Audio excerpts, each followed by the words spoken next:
Today is the first Sunday of Lent.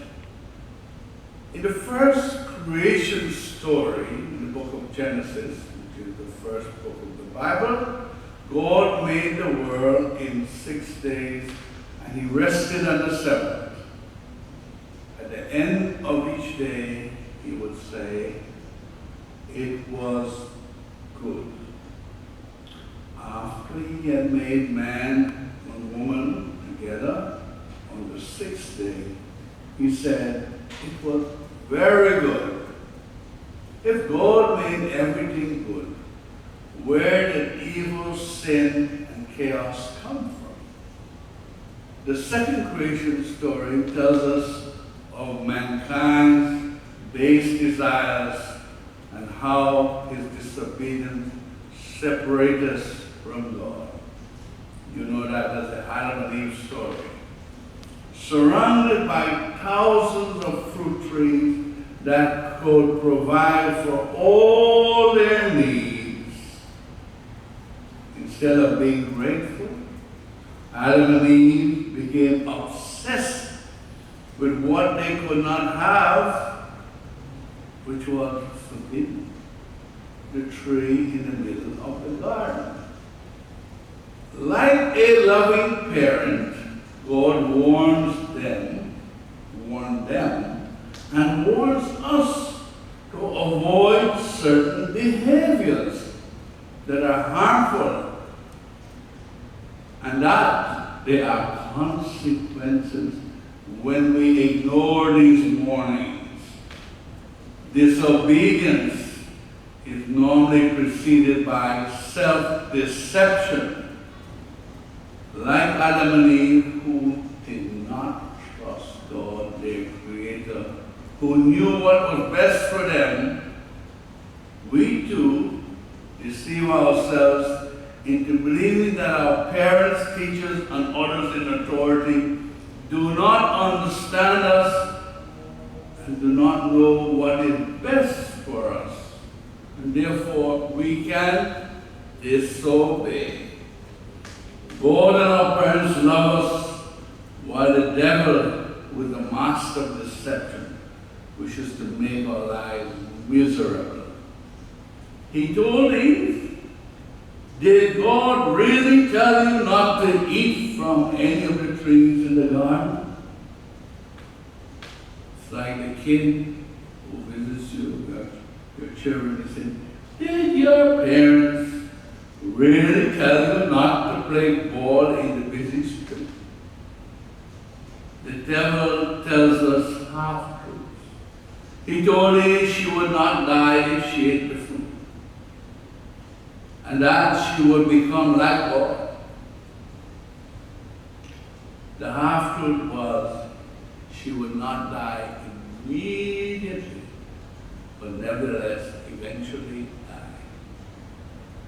When the devil told her she would be godlike, he meant in attitude and not in power and might.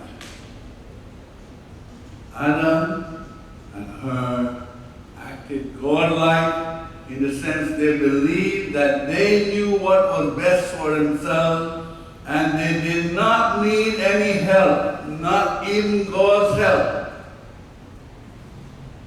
We act godlike when we make up our own rules and ignore those of God. And today we are doing that rapidly and everything. God's rule does not matter. We make up our own because we're smart. But remember, there are consequences. Paul tells us that Jesus' obedience, even to death on the cross, reversed the sin of disobedience that separated us from God. Jesus is tempted by the devil 3 times. The first to appeal to his ego. He mocked Jesus, suggesting that he had to prove that he was the Son of God by turning stones into bread and by jumping off the side of the temple and allowing the angels to catch him. The devil cleverly quotes scripture to back up his challenges to Jesus. Jesus knew what his mission was, and he saw no need to prove who he was to the devil. Jesus also knew how to refute the devil using scripture. You do not have to engage in criminal, stupid, dangerous acts to prove how manly or tough you are.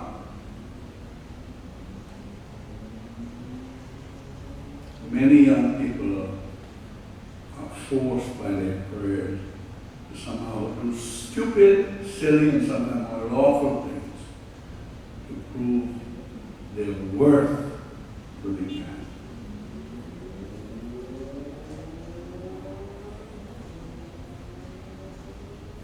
The last temptation is an appeal to humanity's greed and its desire for power to dominate others in return for worshiping the devil.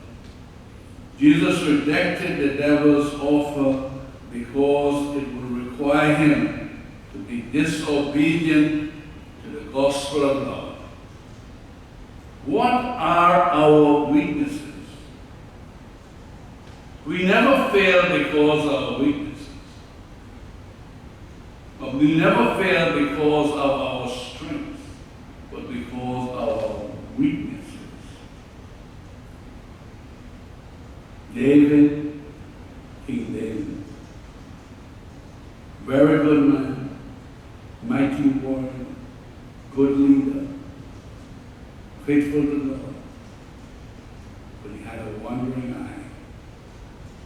One day as he was walking around, he looked down and saw a naked woman, and he couldn't resist the temptation. He had many strengths, but it was his weakness that made him succumb to the temptation of the devil. Any army, team, or boxer going into a fight without a plan is likely to fail.